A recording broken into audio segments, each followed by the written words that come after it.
tayong magiging saksi.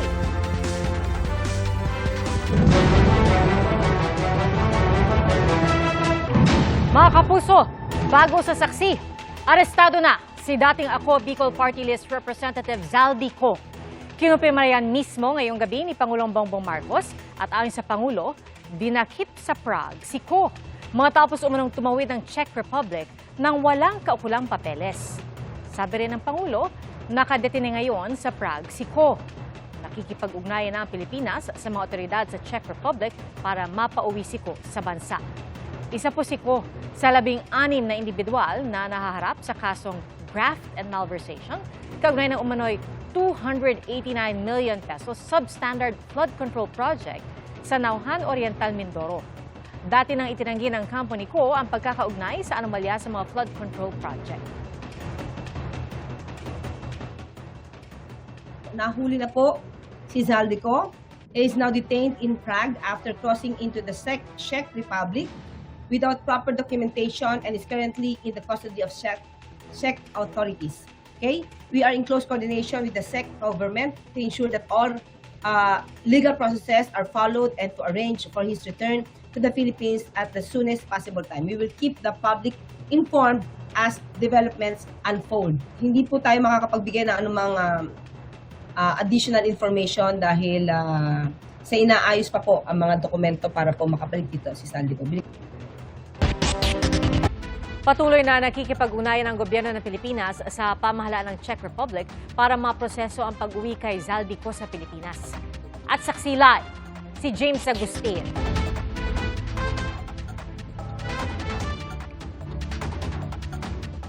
Pia, ayon sa isang opisyal ng gobyerno ay patuloy pakipag-ugnayan ng Philippine authorities sa Czech authorities para sa posibleng pagpapauwi sa Pilipinas kay dating Ako Bicol Party List Representative Zaldico. Nilinaw din ng naturang opisyal na dahil bahagi ng Schengen ng Czech Republic, wala nang rason para dalhin o ilipat pa siya sa ibang bansa sa Schengen sa Europe. Kanselado na rin ang passport ni Zaldico. Kanina kinumpirma mismo ni Pangulong Bongbong Marcos na arestado at nakadetene si Ko sa Prague matapos sumanong tumawid ng Czech Republic ng walang kaukulang papeles. Ayon kay Palace spokesperson Attorney Claire Castro, yan muna ang impormasyon may babahagi nila kaugnay kay Ko. Pero makakaasa naman daw ang publiko na patuloy sila magbibigay ng update sa pagkakaaresto kay Ko. Yan muna yung latest. Ako po si James Agustin, ang inyong saksi. Mga miyembro ng Kidnap for Ransom Group ang mga sakay ng SUV na nakabarila ng mga pulis sa Macapagal Boulevard sa Parañaque kagabi. Patay ang 4 na suspect kabilang ang 2 dinismiss na pulis. Nawawala pa ang malaking bahagi ng 10 milyong pisong ibinayad umano ng pamilya na nasagip na biktima. Saksi, si June Veneracion.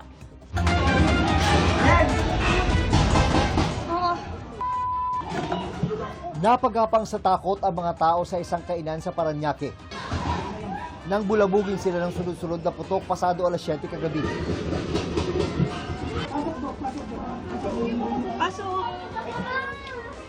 May mga nagsidapa, ang iba nagtago sa banyo. At nagpatay ng ilaw. Ayon sa uploader na si Pau Sagenes, narinig nilang may nagbabarilan sa labas. Kaya agad silang nagtago lalo't may kasama silang bata. Nang humupa ang putukan, magkakasunod na inilabas sa mga pulis mula sa isang sasakyan ang 4 na lalaking duguan. Kwento ng isang saksi, nataon na nakapula ang stoplight nang maganap ang inkwentro. Nakarinig lang po kami ng putukan na yung nakita ko lang po. Nagtago na po kami ng kasi nagkaarat-ratan na po doon sa kabilang lane. Ayon sa PNP, mga suspects sa kidnap for ransom ang 4 na nakaengkwentro ng mga pulis sa bahagi ng Macapagal Boulevard. Nailigtas ng PNP Anti-Kidnapping Group ang 78 anyos na biktima. Isinagawa ang rescue operation kasunod ng sumbong ng kaanak ng biktima matapos siyang dukutin noong April 14. Nag-report sa atin yung isa sa mga complainant at sinasabi nga nila na yung kanilang kamag-anak na isang naturalized Pilipino na at kinidnap nung araw na yun. Gamit umano ang cellphone ng biktima. Tumawag ang mga kidnapper sa kanyang manugang. 50 milyong piso umano ang inisyal na hininging ransom, pero napababa ito sa 10 milyong piso. Bandang alas 7 kagabi sa may Quirino Grandstand, Ibinigay ng kaanak ng biktima ang ransom sa mga sospek. Ang usapan, malapit sa CCP complex, ibababa ang biktima, pero hindi ito natuloy. Naghiwalay umano ng ruta ang mga sospek. Sakay ng SUV ang biktima, habang ang ransom naman nasa MPV. Parehong sinundan ng mga pulis ang dalawang sasakyan. At nang ibinaba ang biktima, doon na kumilos ang mga operatiba. Nung masense nila na pulis pa lang kata at may nagkapaputok na ganun. So ganun na po ang naging resulta. Isinugod sa ospital ang 4 na sospek pero idineklarang dead on arrival. Sugatan din ng isang pulis. Maayos na ang kanyang kalagayan. Dumating ang mga operatiba ng Southern Police District para tumulong sa pagproseso sa lugar. Ayon sa SPD, walang naiulat sa kanila kung may nadamay na sibilyan. Ang MPV naman na gamit ng ibang suspect natagpuan sa isang parking lot sa Adriatico sa Maynila, pasado alas 8 kagabi. Bali may tumawag sa amin na parking attendant dito sa may Rizal Memorial. Mayroong pinaradang sasakyan na mabilis pumarada tapos biglang may nagtakbuhan yung mga occupant ng sasakyan. Walang CCTV sa lugar at tanging parking attendant lang ang nakakita sa mga suspect. Nang inspeksyonin ng SOCO ang sasakyan, tumambad sa kanilang iba't ibang gamit tulad ng baril, mga bala, 2 pares ng plate number at conduction sticker. Meron ding posas, cable tie at mga damit. Kabilang ang ilang uniforme ng PNP na bine-verifika pa kung lehitimo. Na-recover din sa sasakyan ang mahigit 1 milyong pisong cash. Hinala ng pulisya, itinakbo ng mga tumakas sa suspect ang malaking bahagi ng ransom. Pinaniniwalaan po natin bilang parte ng investigasyon. Hindi tayo naniniwala na 4 lang po yung suspect natin. Ayon sa PNP AKG, dati nang sangkot sa 2 kidnapping case ang mga nasabing suspect. 2 raw sa kanila ang dating pulis, habang ang isa nakitaan ng NBI ID. Itong mga background ng ating mga suspect, 2 po doon, mga dismissed na pulis, at 2 po doon ang civilian. Bakit sila natanggal sa service? Anong naging kaso nila?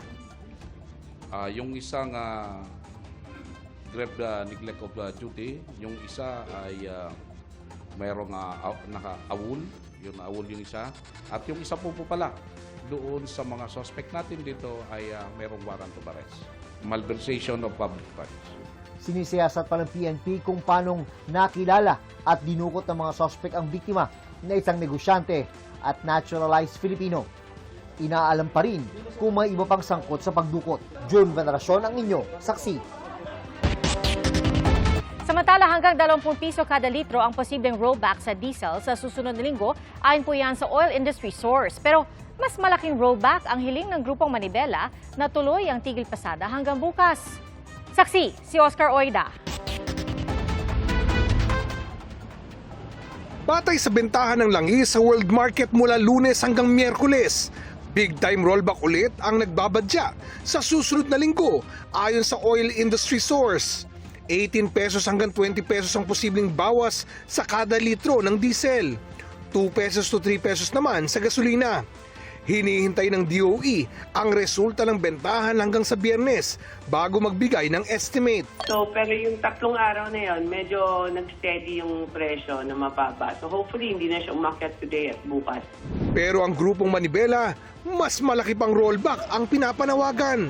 Dapat yung rollback, isang bagsak doon sa talagang presyo sa world market. Kung ibaba sa presyo nito, 55 to 60 pesos. So, marami pong nasira ng mga barko, pati facilities, pati oil fields, no? Apo. Mga refineries doon sa ibang bansa kung saan tayo bumibili at kung saan manggaling yung langis. Magtipid tayo kasi ganito na siguro yung presyo niyan, hindi na aabot ng 60 pesos yan. Sa ikalawang araw ng kanilang transport strike, pahirap ang sumakay ang ilang pasahero. Katulad po nito, may pasok pa po kasi siya sa Bible school nila. Ngayon po, hindi po siya makapunta doon ngayon. Late na po siya. Sobrang late na po. Mahirap po, lalo na ngayon. Traffic.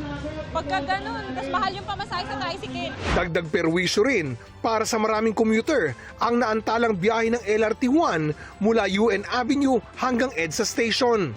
Matapos magka-technical na aberya sa Vito Cruz. Blooming Street pa kami. Kaya tatlong sakay kami ngayon. Humingi na ng paumanhin para rito ang Light Rail Manila Corporation na private operator ng LRT1. Nagbalik normal ang operasyon ng tren pasado 2:00 ng hapon. Presyo ng langis! Rollback! Presyo ng langis! Humingi ang manibela ng pangunawa sa mga pasahero. Tuloy raw ang tigil pasada hanggang bukas. Emosyonal din si Manibela Chairman Mar Balbuena dahil sa naranasan umano ng mga kasama nila sa mga di pinangalan ng mayor sa Metro Manila. Pinuntahan nyo sa terminal para sabihin na mga PI kayo. Bumsibalik na kayo sa biyahe. Binibigyan na nga kayo ng ayuda. Nag-i-strike pa kayo. Hindi po dahil namigay kayo ng 5,000, minumura nyo na po yung mga kawawang driver. Masasabi ko po sa inyo, mga nyo rin. At ngayong day 2 ng transport strike, may mga kasamahan din silang pinatigil ng mga pulis sa pagprotesta.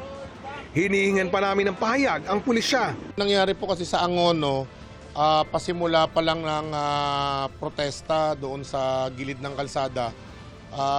Pinapadisperse po ng kapulisan. Dinala sila sa himpilan ng pulis. Ayon sa ipinadalang investigador ng Commission on Human Rights, protektado ng saligang batas ang karapatang magpahayag ng saloobin sa gobyerno.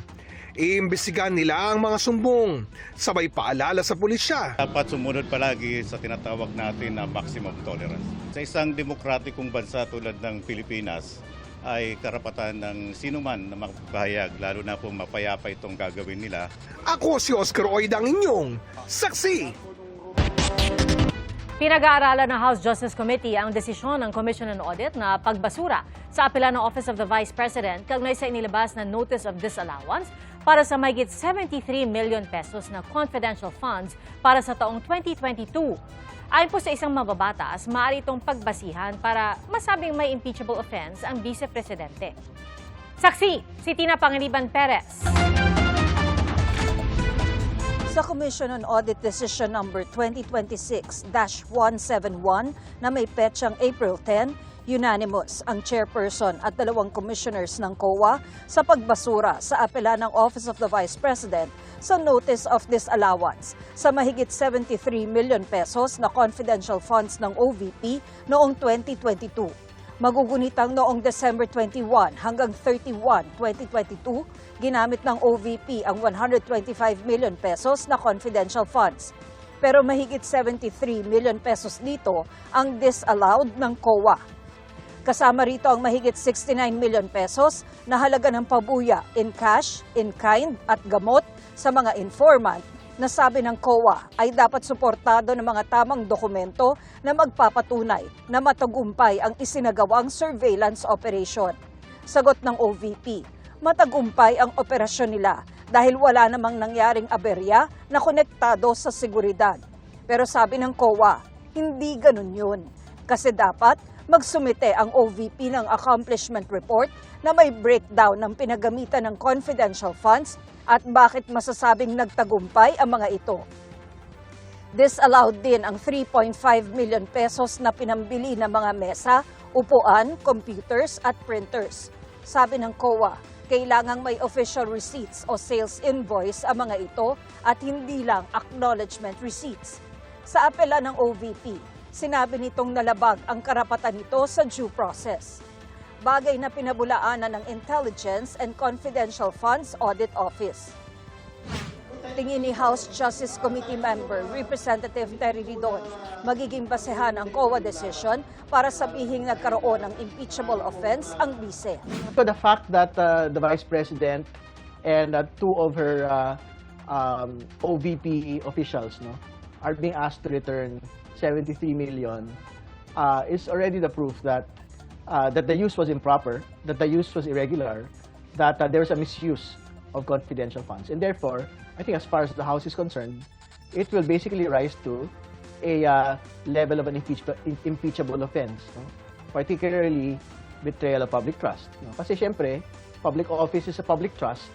Yung pong ganito pong paggamit ng pera, people had been jailed for less.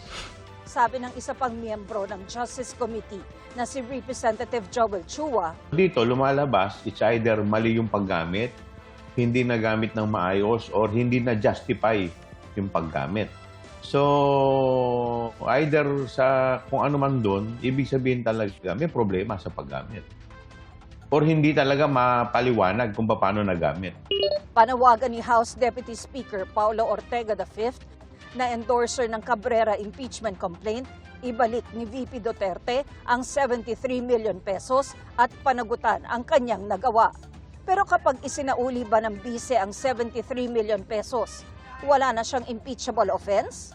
Hindi din po ma-absolve kung meron pong impeachment proceedings laban sa kanya. Kasi nga, yung pong acts ng misuse of confidential funds would constitute already a betrayal of public trust and impeachable offense. So we will continue to proceed against the Vice President even if she actually returns yung pong 73 million. Inudyo ka naman ni Manila Representative Bienvenido Abante na nag-endorso rin sa Cabrera impeachment complaint si VP Duterte na humarap sa House Committee on Justice imbis na idaan sa mga press release at social media post ang kanyang mga paliwanag. Naniniwala ang ilang miyembro ng House Committee on Justice na mabigat ang mga nalantad na sa komite laban kay Vice President Sara Duterte. Pero may pagkakataon pa raw siyang kontrahin ang mga ito. Well, kung sa bigat at bigat, masasabi natin may puntos. Pero siyempre, hindi mo naman po pwedeng sabihin na may probable cause na agad kasi hindi pa naman tapos yung committee hearing. O pwede pang magsumite ang defense ng kanilang mga ebidensya to disprove, diba? Or to rebut lahat ng mga allegations sa kanila. Kaya nga po yung determination ng probable cause sa dulo pa yan. Sinisika pa ng GMA News na makuha ang panig ni Duterte at ng OVP.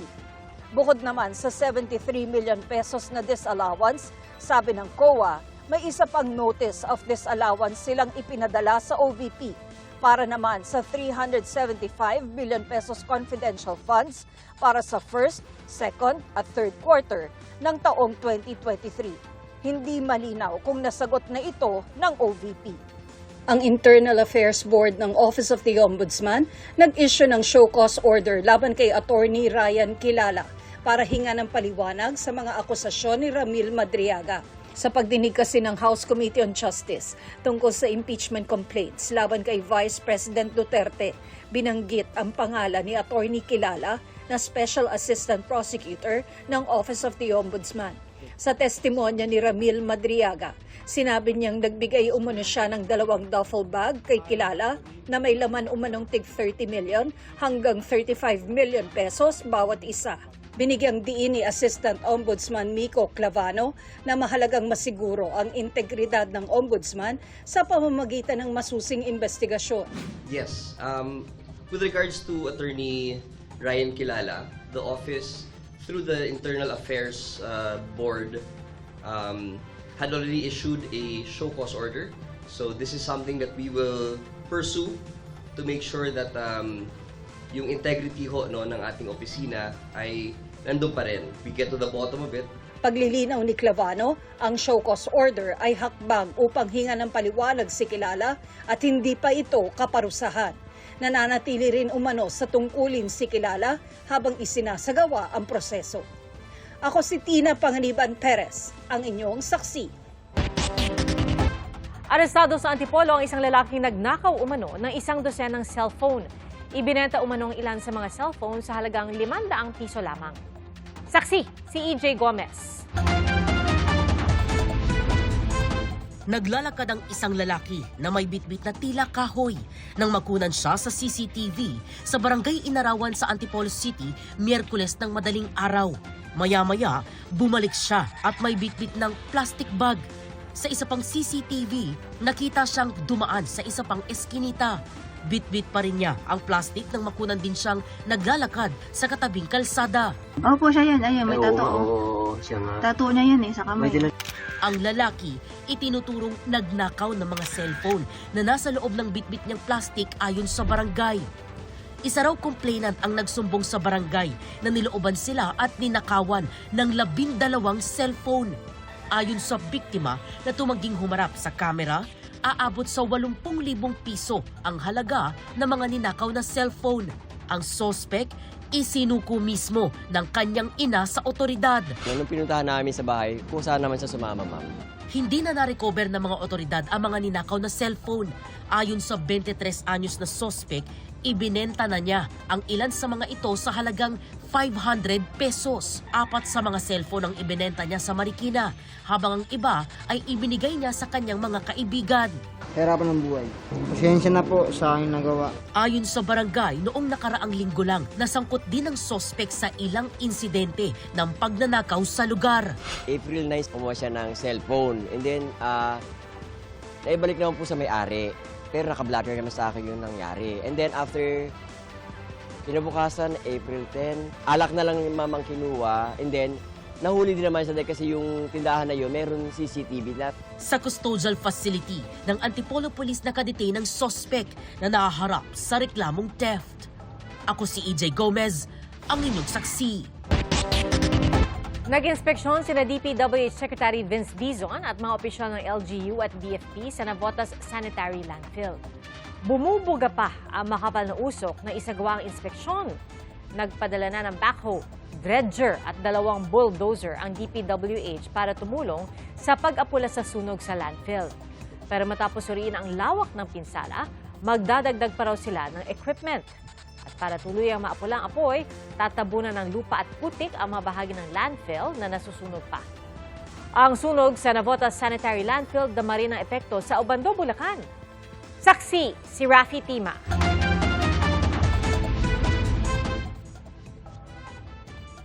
Sa aking drone video na ito nakuha ngayong hapon, makikita ang tila mahabang ulap na ito sa ibabaw ng bayan ng Obando sa Bulacan. Ang puting usok nagmumula sa nasusunog pa ring Old Navotas Landfill. Kaninang tanghali, ang usok na ito mas mababa raw at langhap na mga nakatira sa mismong sentro ng bayan. Ang mga nagbabantay sa tindahang ito, malapit sa tapat ng munisipyo, amoy daw ang tila nasusunog na goma. Masakit sa dibdib, sir, yung usok kasi parang hindi ka na makahinga yung baho ng amoy. Yung ibang customer, umaalis po pag mausok talaga. Sa init din po, tas yung usok, dadagdag pa yung usok. Parang ang sakit naman sa ang hirap huminga. Bagamat sakop ng Navotas ang landfill, mas malapit sa sunog ang mga barangay ng Salambaw at Binuangan na sakop na ng bayan ng Obando, Bulacan. Pero dahil sa nagbabagong direksyon ng hangin, lahat halos ng 11 barangay sa Obando, apektado na raw ng usok. Sa ngayon, umakyat na sa 363 na individual ang nag-evacuate. Pero kung magtutuloy-tuloy ang pagkalat ng usok sa buong bayan, mahigit 65,000 residente raw ang maapektuhan. Actually sir, yung quick response fund namin, said na, paubos na. Kasi pang ilang araw na po namin ito, magmula Sabado last week. Huwebes na po tayo ngayon at wala pa rin pong konkreto na paraan o plano kung kailan namin ibabalik yung mga evacuees namin. Kaya naman sa technical conference meeting kanina sa DENR Environmental Management Bureau, iginit ng Obando LGU ang kahalagahan na matukoy kung sino ang may responsibilidad sa nangyari. Tumanggi magbigay ng komento ang kinatawa ng Philippine Ecology Systems Corporation o PhilEco na dumalo sa pagdinig. Sila ang dating operator ng landfill.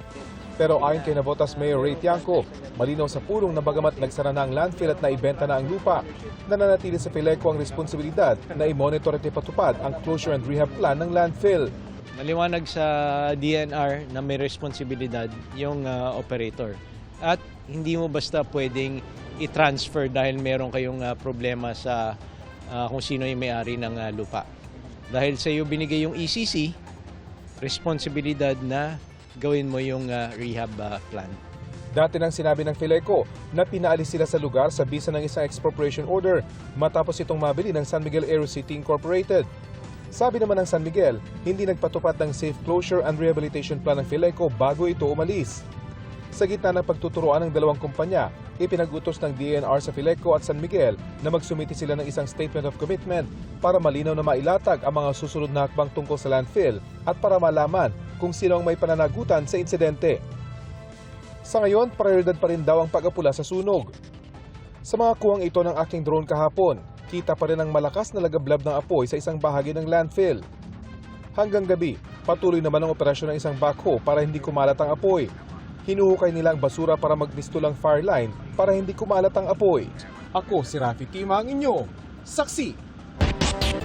Sinabi ni US President Donald Trump na posible umanong magkaroon ng pag-uusap para sa tigil putukan sa pagitan ng Israel at Lebanon bukas. Ating saksihan!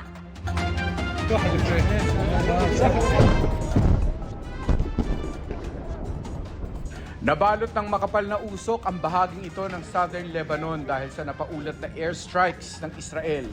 Ayon pa sa isang opisyal ng Lebanon, nawasak ng airstrike ng Israel ang huli umanong tulay na nag-uugnay sa Southern Lebanon sa iba pang bahagi ng bansa. Isa sa mga pinupuntiryan nitong mga nakaraang araw, ang bayan ng Bint Jbeil, na malapit sa border at balwarte umano ng grupong Hezbollah. Ayon kay Israeli Prime Minister Benjamin Netanyahu, doon nakasentro ang bakbakan sa ngayon. Nagpakawala rin ng Hezbollah ng bagong rockets laban sa Israel, bagamat walang napaulat na sugatan. Si US President Donald Trump may pahaging tungkol sa posibleng pag-uusap ng Lebanon at Israel. Mangyayari raw yan bukas, bagamat walang ibang detalye na ibinigay si Trump. Nagpulong ang gabinete ng Israel para pag-usapan ang posibleng tigil putukan sa Lebanon. Wala pang kumpirmasyon ng Lebanon kung magkakaroon nga ng usapan. Kaugnay naman sa usapang pangkapayapaan sa pagitan ng Amerika at Iran, nagtungong Iran ang Army Chief ng Pakistan para maibsan ang mga pagkakaiba na naging hadlang para magkaroon ng kasunduan. Pero ayon sa isang senior Iranian official, hindi pa rin magkasundo sa isyu ng nuclear program ng Iran. Sinabi rin ng Pakistan na handang mag-usap ulit ang magkabilang panig pero wala pang naitalang petsa. I think it can be over very soon. So if they're overall- smart, it will end soon. This whole thing is really about no nuclear. They cannot have a nuclear weapon. We could take out every one of their power plants, electric power plants, in 1 hour. We don't want to do that. Patuloy naman ang blockade ng Amerika sa Strait of Hormuz. Sa ulat ng Reuters, sinabi ng isang source na posibleng pumayag ang Iran na hindi atakihin ang mga barko sa bahagi ng Strait of Hormuz na dadaan sa gawing Oman. Nasa 20,000 tripulante ang pinaniniwalaang naipit mula na magsimula ang gera kabilang ang maraming Pilipino. Ako, si Mark Salazar, ang inyong saksi. Malaking sunog ang sumiklab sa oil refinery sa Geelong, Australia. Ayon sa mga otoridad ng Bulaang Apoy sa bahagi ng planta kung saan ginagawa ang gasolina. Nasa 100,000 bariles ng petrolyo kada araw ang kapasidad ng naturang pinakamalaking oil refinery sa Australia na nagsusupply ng 10% ng pangangailangan ng langis ng bansa. Sa ngayon, wala pang malinaw na dahilan kung bakit nagkasunog.